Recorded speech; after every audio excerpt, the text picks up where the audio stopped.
Hey, you guys, welcome back to Bookish, the virtual program on thinkers, authors, and the literary life presented by the Southern California News Group and the Bay Area News Group.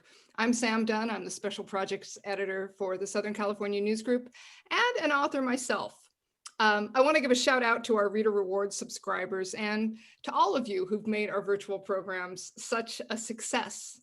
Oh, and by the way, if you are a Reader Rewards member attending tonight, you're automatically entered to win a $50 gift card from Barnes & Noble, which is going to come in really handy because you're going to have a lot of great book recommendations by the end of the show. So before we get started, there are a couple things to know.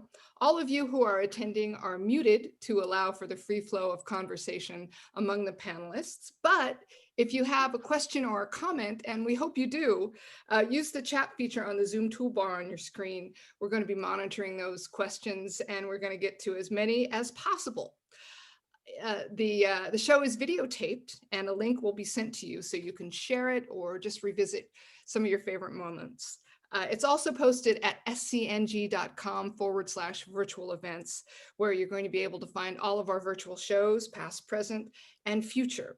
So now it is my honor, extreme pleasure, to introduce our Bookish host. She is the writer, performer, and radio commentator heard on NPR's Morning Edition and This American Life. She is a contributing editor at The Atlantic and host of the syndicated Radio Minute, the lowdown on science. She is the author of many books, her most recent being The Mad Woman and the Roomba. My favorite mad woman from Pasadena, please welcome Sandra Singlo. Oh, hello, Samantha. It's so great to see you. And of course, spring is here. We're both in between getting vaccinated. I think you're done. I'm not. And so we're in such a good, bouncy mood.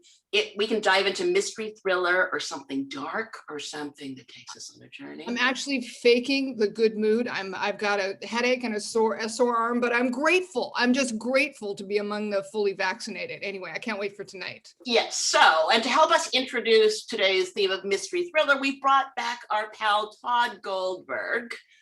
Hello, live from India.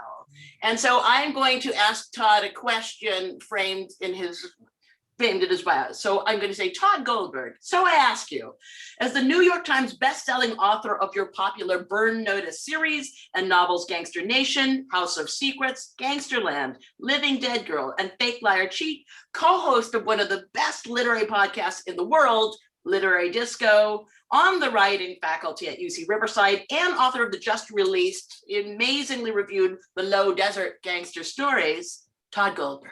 Yes, ma'am, I'm prepared. What matters more in a book, the writing or the plot? The font. So the first thing you got to do is you got to go up there to the upper left-hand corner and you got to take it off Calibri, right? Like take it immediately off Calibri, change it to Times New Roman.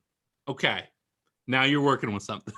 I feel like the right answer is the plot, but if you're a terrible writer, no one's going to get to the point where something cool happens. So if you're writing, 8,000 as construction sentences with really bad similes and you got a talking cat and all that kinds of stuff, by the time the cool thing happens in the book, it's not going to matter. So I'm going to say the writing is the most important thing. Excellent. And on that, I'm going to go take the talking cat out of my manuscript off you guys. But when you say writing, and I had that's so fascinating, it's not necessarily always just the beautiful literary writing. No. But sometimes the writing, like the Hemingway sentence, the writing, and I shouldn't have said, the writing, right? Because sometimes they're praised because they go, it's so quietly evocative of something. But that just means no one's talking. So right. As a book critic, what I can tell you is that when a reviewer says it's a quiet rumination, that means there's no scenes where anyone's talking to each other. It's just a lot of people sitting in cars driving to their mother's funeral or something. And I love those kinds of books. I've written those kinds of books back when I didn't want to sell as many as I do now. Now I'm more interested in having conversations and people talking and doing things. So, I'll give you an example. So in the Low Desert, in my new book, the title story is about the Salton Sea in the 1960s, when it was being developed. And it was being developed essentially by organized crime. And so I'm writing sort of a story that's adjacent to truth, but isn't true. But what starts the story off, which is the arrival of a dead body on the shores of the Salton Sea, is not, I'm not changing literature by putting a dead person on the shores of the Salton Sea. You can go there right now and find someone dead, or at least the smell of someone dead. But then it becomes my job in the writing of that story to make something that is at least somewhat commonplace in crime fiction seem as peculiar and particular as only I can do it. And I'm reminded of something the great crime writer Gary Phillips once told me. I had written a short story for an anthology of his. This was years ago. And he called me up and he was giving me some notes. And he said, okay, page 5, put something hardcore on page 5. And I was like, okay, I'll put something hardcore on page 5. He's like, all right, we're moving on. Page 17, put something badass on page 17. And I was like, okay, I'll put something badass.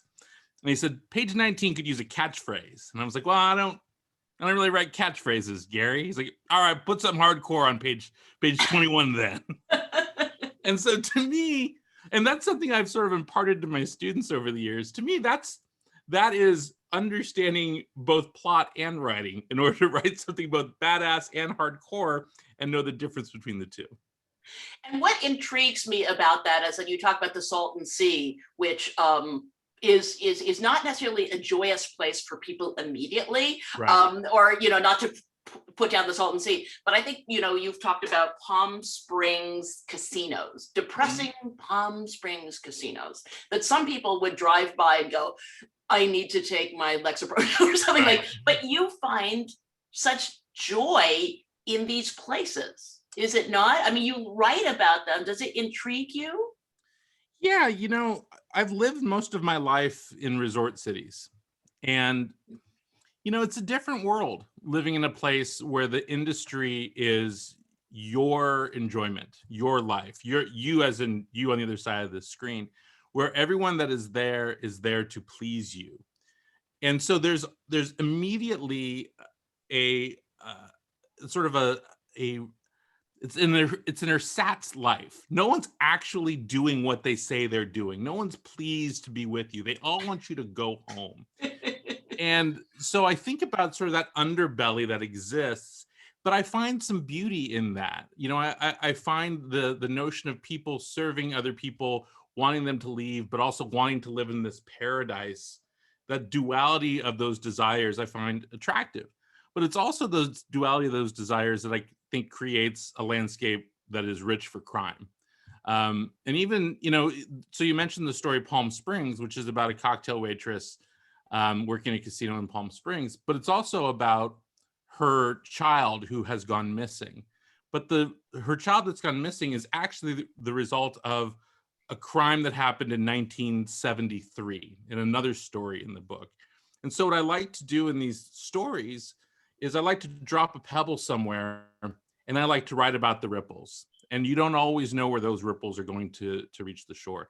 And so this thing happens in 1973 in one story, and then it reaches the shore in a casino in Palm Springs in 2013.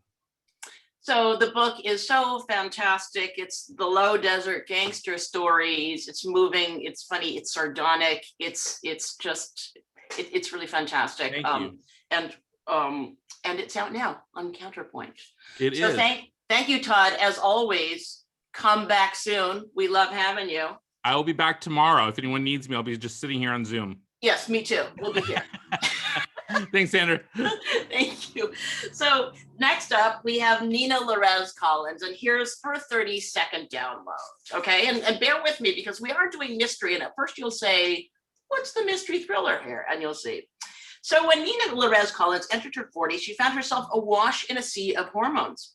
As perimenopause symptoms set in, she began to fear losing her health, looks, sexuality, and sense of humor, perhaps all at once. And when you meet her you'll see she has lost none. Add in midlife divorce with 4 children in tow, career change from book publishing maven to, amongst other things, life coaching and narrative medicine, and a search for a community to talk about any of this too. Well, not finding one, Collins formed the wildly popular closed online community for women over 40 called What Would Virginia Woolf Do?, which is also the title of her essential book, part memoir and part resource, published in 2018.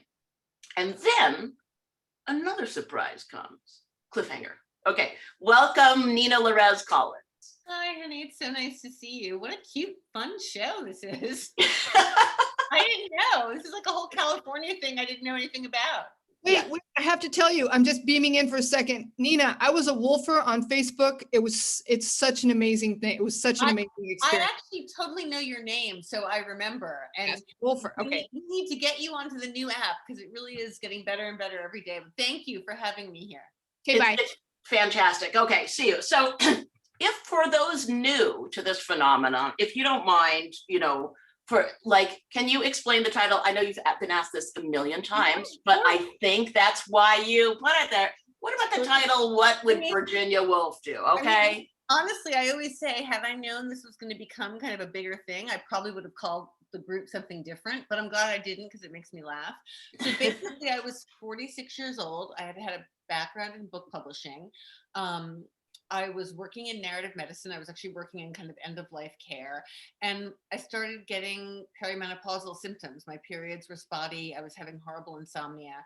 And I really just wanted to create a space where I could talk to my smart, funny girlfriends, most of whom are feminists, a lot of whom were writers, all of whom were feminists, a lot of whom were writers. So I wanted to create this space, and I did it on Facebook because that was easy. And I called it What Would Virginia Woolf Do? Because I'd been reading a lot of Virginia Woolf, and she killed herself in her 50s. And so it was a dark joke on kind of like, should we just throw in the towel? Like, we're all smart and interesting, and maybe it doesn't matter. Maybe we should just give up. So that's the joke of the title. And then women in the community grew to like 30-something thousand women all over the country. I ended up writing a book, podcast, doing all sorts of in-life, real-life events. And the women started self-identifying as wolfers. So we became like a little bit of a cult of, a certain kind of middle-aged woman.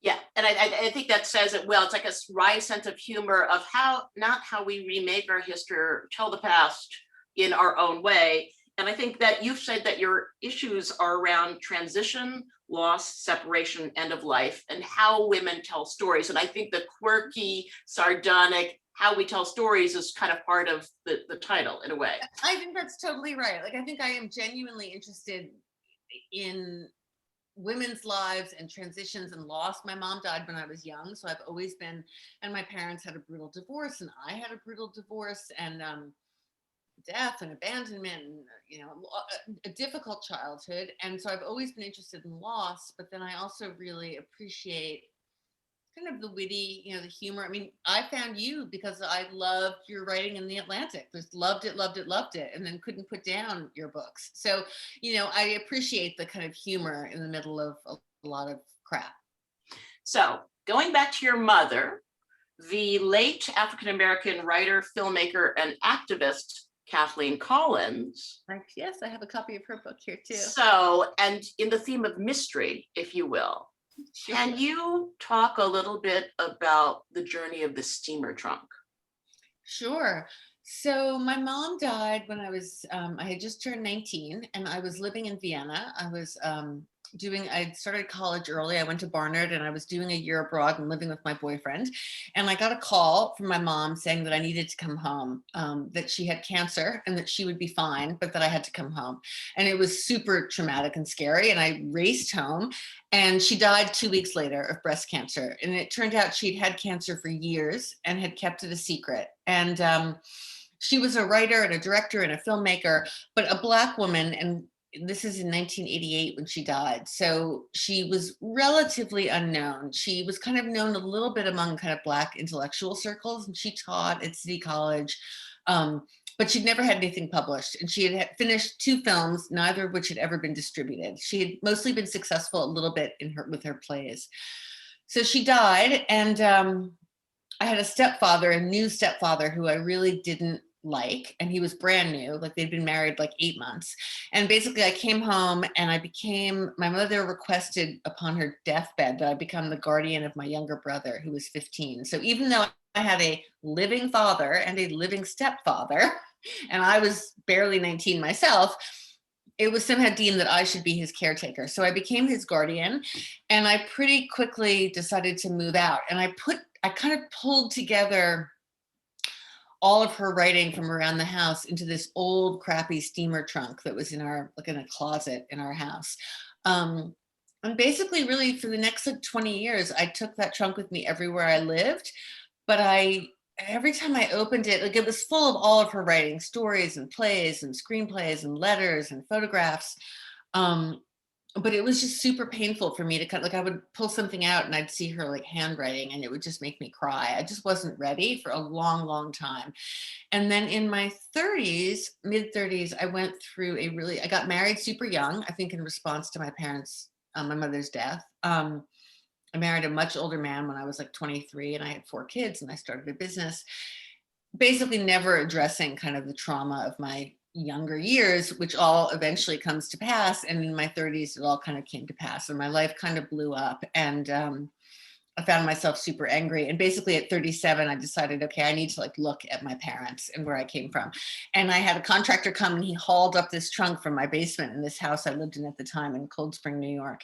And I spent the next 2 or 3 years reading her stuff and reconnecting with my mother. And out of that, I ended up having her films remastered and released, thinking I was just doing it for my family. And it ended up being like an unbelievable success. Yeah, you open the New Yorker and there's a rave review of her movie that's opening at the Lincoln Center, and it was really incredible. The New Yorker called her a genius. It was one of those like Van Gogh moments. Like it was just insane. It was like, when Zadie Smith is going, thank God we're finding it has been a huge deal. Yeah. And 2 books have been reissued, right? Of her essays. Whatever happened to interracial love, notes from a Black woman's diary. It just, what a story. And in a way we all kind of think about mothers sometimes in the past, like, but you're like, this is an amazing story. So that you found, that you found.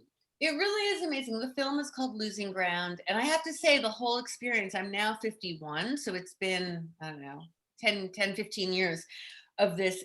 It has really changed my relationship to my childhood and to my mom in a great way. Like it has helped me kind of separate myself and become a grown-up. I think helping her career, and maybe it's also just time passing and getting into menopause and just growing up. But I really feel like I didn't become an adult till after I got divorced and then embarked on this process with my mom. I mean, you've written so incredibly about this in Vogue and other places and it feels to me you learn something of surprise along the way. Can you say what you found that was a little bit unexpected that you didn't expect to find? About my mom? Your mom or your journey with her, because I think you described being at Barnard that last and just being so angry and not understanding. And the way you describe her is so beautiful and real. It's, of like being working all the time, sometimes depressed. I mean, I think my understanding of my mother, I think like for all of us, will constantly be evolving. I think for a long time, I mean, I still probably have never really been able to be angry at her. It's easy for me to be angry at my father, but it's not so easy for me to be angry at my mom. I think I don't know. I think she was trying to protect me and not tell me about her illness. That was the biggest mistake I think she made.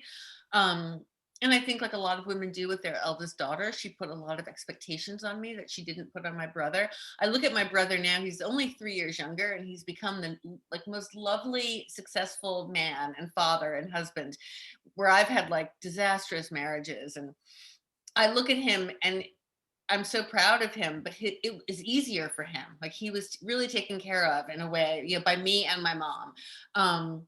So anyway, surprises, I don't really know. I mean, I think which happens to a lot of women, she died when she was 46. So she's now always going to be finally younger than me. So I now have more compassion than I did when I was younger.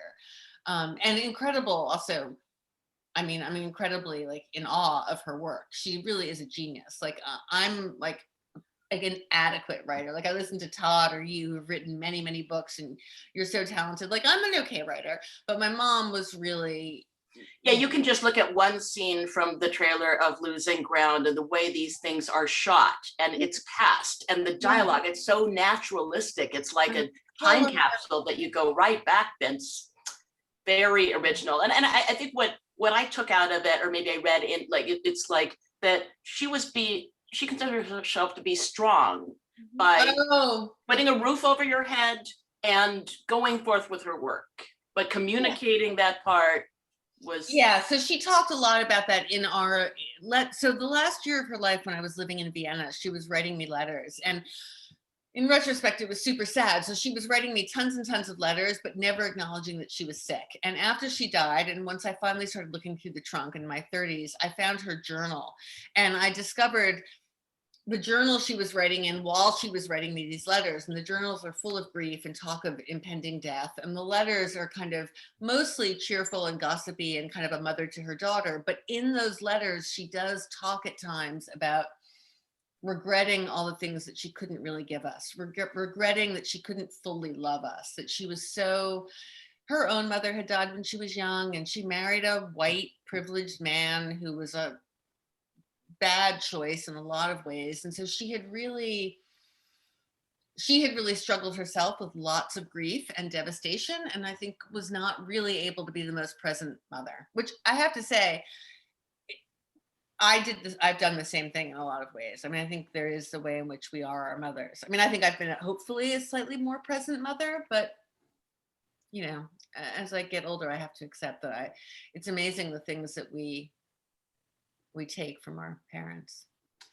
If we go further, I will break into menopausal crying, and it's so moving, but your honesty and your candor and the beautiful ways that you phrase these things in your writing is amazing. So I will say that. So on that note, before I break down Lose It entirely, thank you, Nina Lorez Collins. Oh my goodness. Okay. So her book is What Would Virginia Woolf Do? And you can look at the website. It's the online community. You can find that. And Losing Ground and Whatever Happened to Interracial Love, Notes from a Black Woman's Diary. Those last two are essay collections and work collections, including some of the playwriting of her mother, the late, great Kathleen Collins. And the movie is Losing Ground, and the Cruz brothers and Miss Malloy also. Okay. So next, all right, before I bring on our next guest, let me tell you first the plot of her new book. Okay, so if you will, and it's called The Plot. A mid-list writer is not a very successful writer, is at college. He's teaching a writing class in a podunk college somewhere, and he's a very obnoxious student who will not take any instruction and will say, you know what, I have confidence in this book because it has the perfect plot. He tells the writing professor, and it is indeed the perfect plot, that if you wrote this, it would take over the world.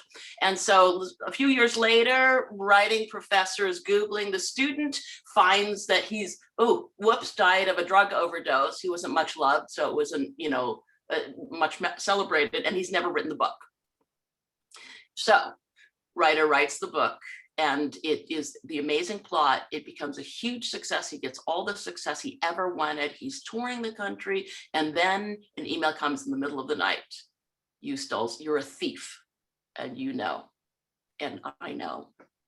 Okay. So that is the setup for the book. It's a fantastic read. It's like, and I told this to my family on Zoom, and then my brother said, well, that person is really not very successful. That author must know about a lack of success. Jean, I bring you on screen, but of course it's the entire opposite. So Jean, here's Jean, and it's like, if any of you were caught up like the whole country was in the HBO series The Undoing with Hugh Grant and Nicole Kidman, guess whose book that was based on?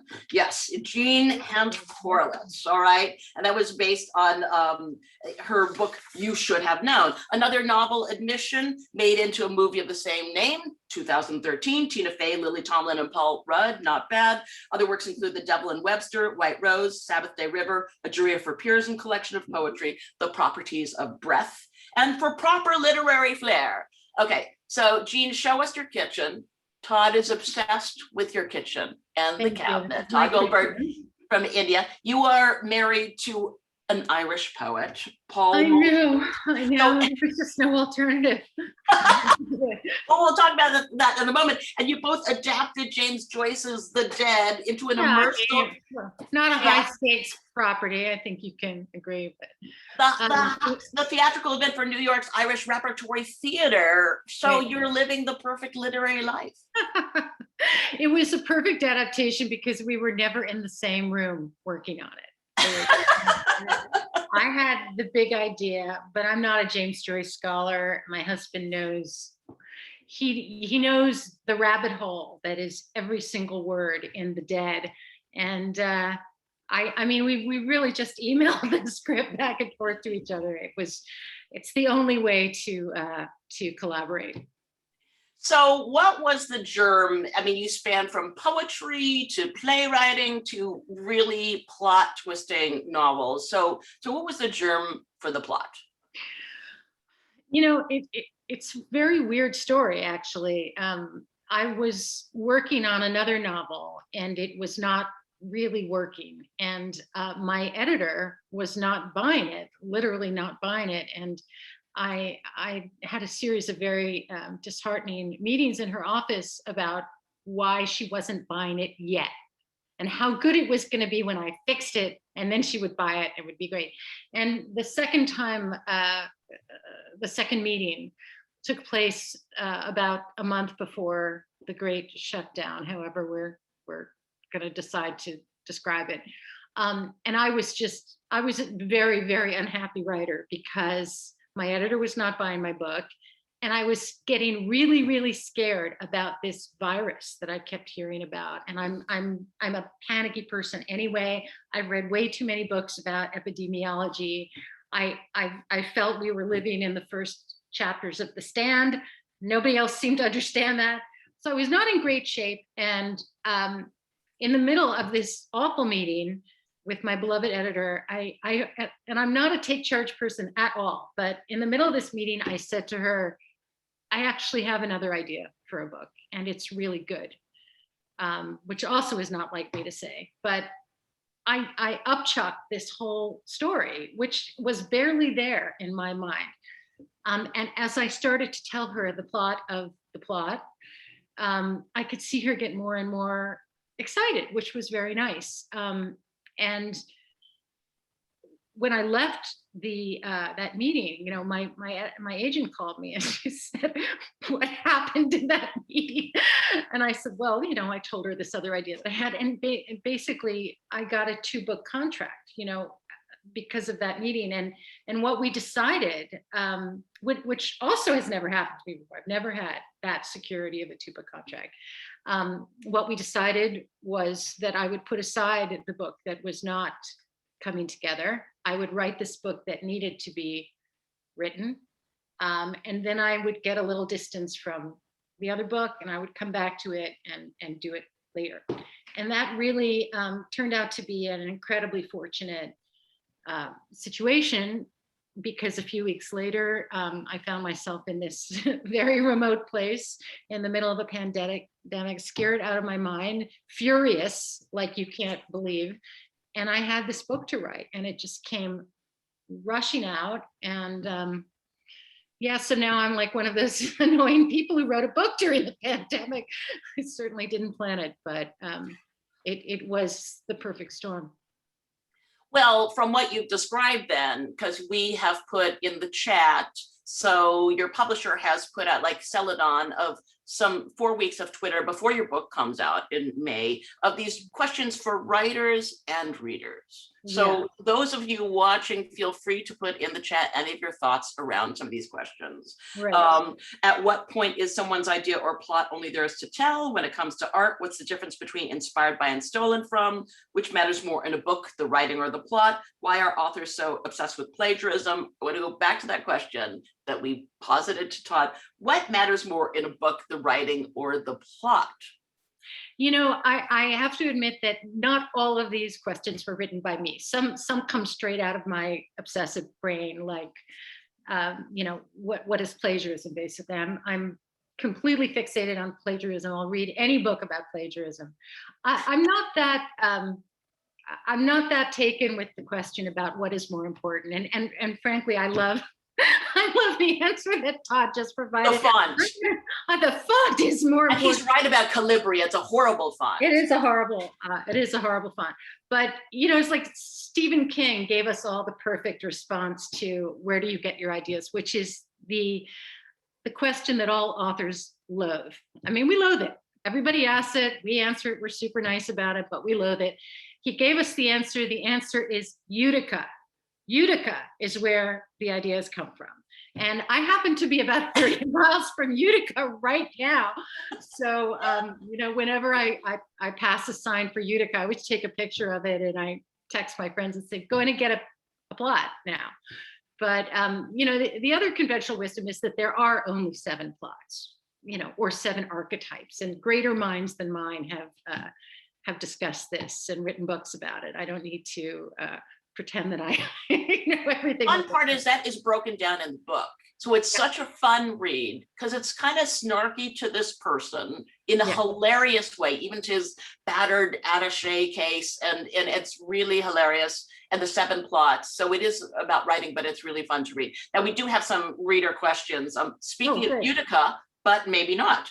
From Marietta Fong. There is a similar motif in the Icelandic murder mystery by Ragnar Jonasson. Do you know it? I do not. So maybe they come from Iceland. Utica and Iceland. Come from Iceland.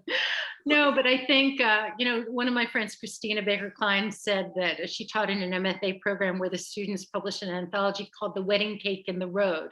They'd all been given the prompt, there's a wedding cake in the road, and they'd all written different stories about how the wedding cake got in the road. I mean, I guess the point is, what do you do with the material? I mean, I'm talking to you, you're in LA. So I'll tell you a movie anecdote. Yeah. My first novel came out and it was a legal thriller because I was trying to be like this guy, Scott Turow. I read. And a few years later, and you know, nobody bought the film rights or anything like that. A few years later, I was in a movie theater watching a movie with Mel Gibson and Julia Roberts, and it was 30% my book. And, you know, the people I was with were like, gee, this is horrible. We have to sue. We have to. And I mean, I wasn't happy about it, but when I really thought about it, I thought, how much did I take from other people? You know, there were other stories about a vast conspiracy and, you know, a mentally ill person who suddenly, you know, commits a horrible crime, and a feisty young public defender who has to, you know, find out why he did this. I mean, these are not spanking new ideas. It's all adaptation of what's already been there. So I didn't sue, although I wasn't happy about it. But you know, I think we all have to acknowledge that we are all drawing from the well. And you know, I'm doing it, you're doing it. Everybody who writes fiction is. And you can even argue that they should be drawing from the well, because it shows that you have partaken of the well. You have read those books, you've thought about those books, those books have worked on you. And, you know, if we're all lucky, it has brought you to a new idea about old ideas, I guess. So speaking of the well or the not the well, there are so many questions about the undoing, because it was buzzed about and buzzed about and buzzed about, and some people couldn't sleep at night and they didn't know what was coming next. And so this reader just wants to know, what did you think about the end of the undoing? You know, the end was a surprise to me. I had been shown the first 5 episodes months earlier, actually early in the pandemic, and I'm very grateful to HBO for making them available to me. I was able to share them with my family, and we're all watching from different places. But they did not share the final episode. They were very clear that they did not want it out there. They were very, very tight-lipped about it. So I sat down to watch the final episode. You know, I was in the same boat as anybody else. I thought it was Sylvia. I mean, I really had no idea. But when it was revealed who it was, and I guess I won't say, I felt quite vindicated, because I felt that David E. Kelly had taken a great circuit, and he'd explored a lot of things that were not in the book. And the book is quite different from the TV show. But he had returned to a place that made sense for what I had written. And so I felt grateful to him for doing that. Excellent. Well, thank you so much, Jean Hanff Korelitz. Next time we'll talk about Ireland, because that's a whole other thing, but we're out it's fascinating. And you'll come back again. So Jean Hanff Korelitz, her new book coming out next month, you can pre-order now, is The Plot. And for information on her amazing pop-up book group, which would Book the Writer in New York in COVID times online, you can visit jeanhanffkorelitz.com. Everything is happening in that household. So visit, and thanks so much for having us. Our last guest, though, he needs no introduction, but we will give Scott Turow, the 30-second download. Scott Turow is the New York Times bestselling author of so many great books. 11 fiction, 3 nonfiction, including Testimony, Identical, Innocent, Presumed Innocent, Burden of Proof, and 2 nonfiction books, including 1L about his experience as a law student. His books have been translated into more than 40 languages, sold more than 30 million copies worldwide, have been adapted into movies, television projects, for instance, Presumed Innocent with Harrison Ford, to name one.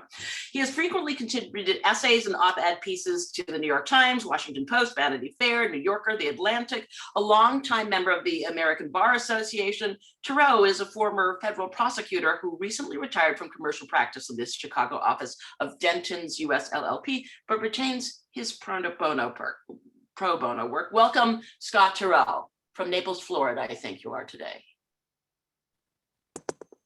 Yes, Naples, Florida. Yes. I've pressed the right buttons on my iPad. My computer, of course, completely deserted me. I'm glad we're together. We're so happy to have you. And in times when our computers do desert us, I have to say, your new book, The Last Trial, your most recent book, is 449 pages, and I didn't want it to end. I'm literally at the end with a paperback in hand going like, oh no, what? And so that's an amazing feat in this time where people are distracted by computers, but it was fantastic. Anyway. What you're saying, Sandra, is we should have used a bigger font. So. Not Calibri, which it wasn't. It was perfectly fine. No. But before we talk about how you can make a 449-page novel a page turner, which is the big art, I wonder if you could fill our audience in, if they're not familiar with it, with your origin story, as you will. You know, you said, my life's ambition was to be a novelist, not a lawyer. That's not how it started. Can you? Right. It did not start that way. I went to college having proclaimed, I thought audaciously that I'm going to be a novelist. I like to tell everybody I went to Amherst College in Massachusetts. I'd fallen in love with the view from the war memorial. And and this is why you shouldn't let 17-year-olds make important decisions. I could tell you about the view from the war memorial. I did not, however, look at the course catalog. And I did not know that they do not teach creative writing, or they did not at that time at Amherst College. But I did, hit upon the solution, which everybody ought to follow, which is I wrote. And by the time I had graduated, I published some short stories. I was lucky enough to get a writing fellowship at Stanford. The writing fellowship, which was good times and bad times, great people around me, great teachers, wonderful, young writers. I, I like to say that while they did not all write like Ernest Hemingway, they all drank like Ernest Hemingway. But anyway, not because of the dissipation of the lifestyle. I was just struggling to write. And I began thinking about what else I could do. And I had the novel I had written, which I couldn't publish, had at its core the implied warranty of habitability, which was a doctrine about landlord-tenant relations that was emerging in American law. And when 23 publishers in New York informed me that this, wasn't very interesting and certainly wasn't the stuff of bestsellerdom, I was really perplexed because I was like, well, why did I think this was so interesting? And from that came the somewhat shocking idea that perhaps I wanted to be a lawyer. And my attitude, of course, in those days was that that lawyers were the chainmail fist of the ruling class. And right, because this was your hippie novel, right? Right, my hippie novel. So, but the fact is, I was just fascinated with everything I learned about the law, and I made the hard decision to leave academic life and go to law school. And of course, once I did that, I wrote my then agent. I explained this decision. I got in the middle of the letter that I was writing her, and it just sounded so lame to say I'm going to be a lawyer, but I'm still going to write. That I, spun out this idea. It's a little like the story Jean just told, for a nonfiction book about law students and the daily life of a law student. And I wasn't really proposing that I write that book because, of course, I was an artiste. But this was a book for a journalist. But she showed it to a publisher, my letter, over lunch. He wrote a contract on the spot. And, there I am in San Francisco with rejection slips adequate to paper the walls. And all of a sudden, I've got a book contract in my hand. And at that moment, I realized what has absolutely been true, that going to law school was the great break of my literary career. And, the rest is better known. Yes, and I think it's interesting, and it was Ned Chase was your publisher, right? Correct. Right. Chevy Chase's dad. Father of Chevy. And let me tell you, when you met Ned, you knew where it came from. So, he was every bit as zany as Chevy. So and I think the interplay between the law and writers, language is the thing in the center. But before we talk about that for a moment, you suggested that legal education could be improved, like in 1L. And you've talked about the relationship between law and the emotions, right? Right. And sort of dry reason versus emotion, and perhaps lawyers could use a bit of expanding on their bandwidth. Right. You talk about that? Well, the classic mantra is that the first year of law school teaches students to think like a lawyer. And generally speaking, what thinking like a lawyer means is that you stop responding based on emotion. But the reality really is that the effective lawyer is somebody who learns how to channel emotion and not completely squelch it. And, I owe my friend Jane Barron, who's a law professor in Philadelphia, the gratitude for starting that discussion when I was a law student. And we were talking about prostitution. And she just went off in class saying, I don't want to be told that what I feel about prostitution is irrelevant. I have lots of feelings. They inform what I think, and that's the right formulation. Yeah, and I think what is for in the last trial, like Sandy Stern in the first, he's this amazing trial lawyer. He's 85 years old, which is fantastic.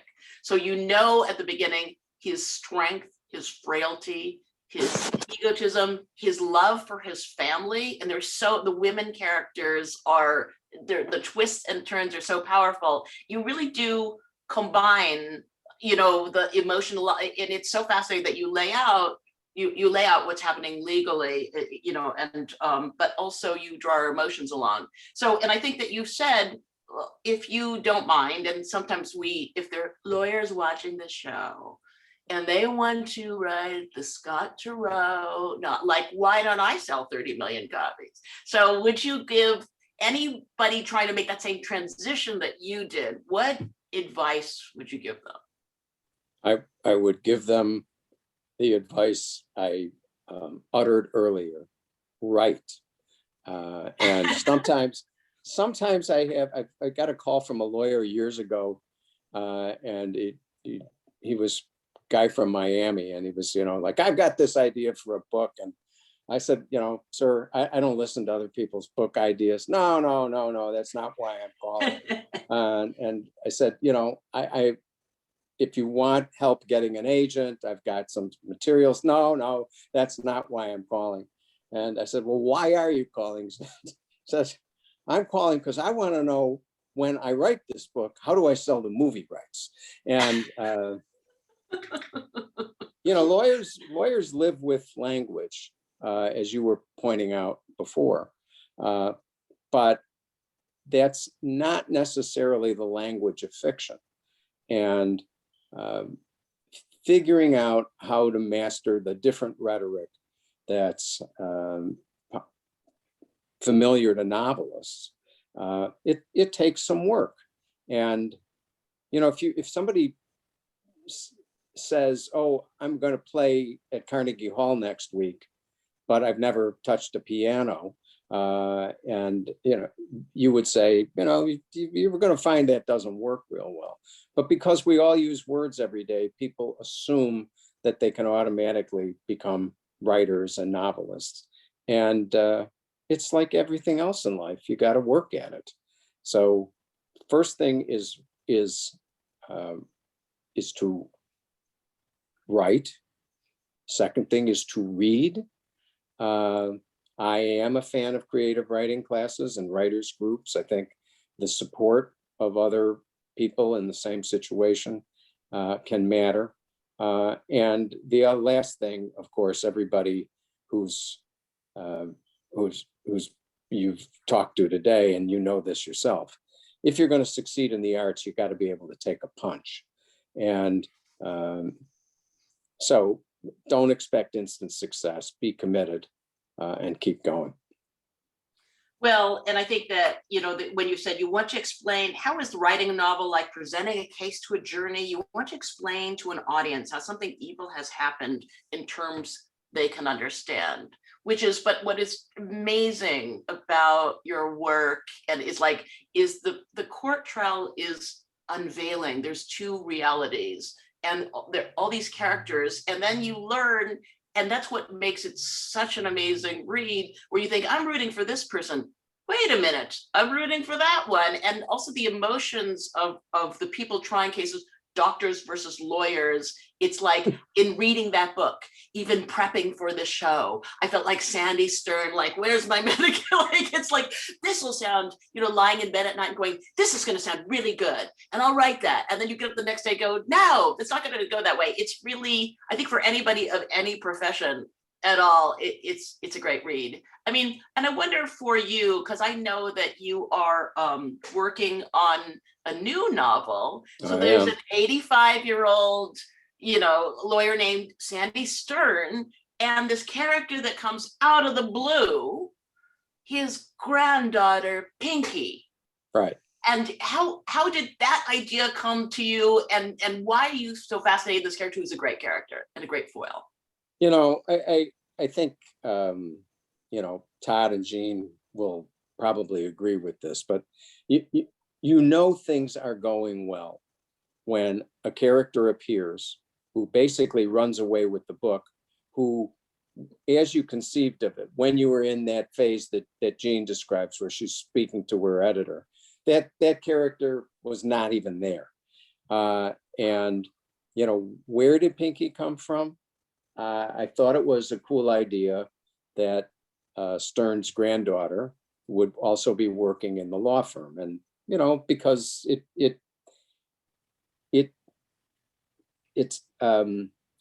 shows the contrast between the pulls of family and the demands of the law. That she would be a completely different kind of human being who Stern looks over to her on the first day of trial, and he feels this swell of gratitude that she's actually shown up for work. She is a law unto herself, and I am fascinated with her, and I'm happy that I'm trying to write from her point of view. So, but explaining where these characters come from, you could ask all of us the same question, and you won't get any better answer than it's like I forgot who sprung from the head of Jupiter, but I think it was his wife, and it's the same thing.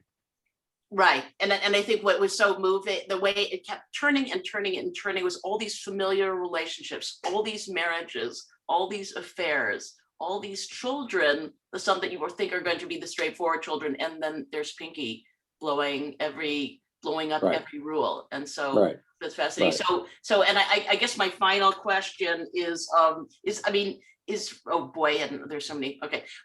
Is writing, does it continue to be your joy? What's your, and everybody hates the writing routine question, but I think our viewers are sincerely interested. You've written so many amazing books. How do you apply the same discipline? It's being a novelist, especially when it's going well, brings you back to the joy of being a 6-year-old when you're playing with your imaginary friends. And yes, I watch, my grandchildren, they know those people aren't really there, but they're incredibly involved with them anyway. And, and that's the piece of herself or himself that every novelist has managed to keep alive. And when you can get back to that, it's a source of enormous joy. So yeah, I have a lot of bad days, but I also have really good ones. And, I can't imagine not writing. Somebody will stop me eventually, but I can't imagine not doing it. We have so many comments that are amazing. We can't even do them all, but I think is Pinky from Utica is a hilarious question. By the way, I want to say, I'm in this rock band with Steve King, and I have heard him answer that question. And I love Gene, and I have known her for more than 30 years. But Gene, he says Schenectady, not Utica. And if you think about it, Schenectady sounds a lot funnier. And on that note, with Scott Turow rewriting Hanff Korelitz, I don't think we can do better. The great Scott Turow's page-turning new book is The Last Trial, and it is we thank you so much. Maybe Jean doesn't thank you now, but I know you're going to see her soon on book tour, and you love each other. Jean and I are old mutual admirers, and she's probably heard Steve tell the story saying Utica. All right, thank you. And back to you, Samantha. Thank you, Scott Turow. Thank you, everybody. Thank you, Sandra. Thank you, Scott. Thank you, Todd. Thank you, Jean. And thank you, Nina. That was a great evening. Wow. We always say this is the best conversation you'll hear all week. And in fact, we delivered, or at least you all did. I did nothing. Anyway, please join us for our next episode on April 23rd, when we're going to have the fabulous actress and activist Marlo Thomas, that girl, along with the host of Wait, Wait, Don't Tell Me on NPR, Peter Sagal, and memoirist Erica Schickel. I'd also like to invite you to check out our other programs and see our past episodes at scng.com/virtual events. And please support local journalism, read our newspapers, visit our websites to stay informed, and just as important, to be entertained. If you'd like to share your thoughts from today or have any additional comments or questions, please email us at events@scng.com. Again, thank you, everybody. Have a great weekend, and we'll see you next time. Right. Thanks to all. Bye, Schenectady. everybody. Schenectady.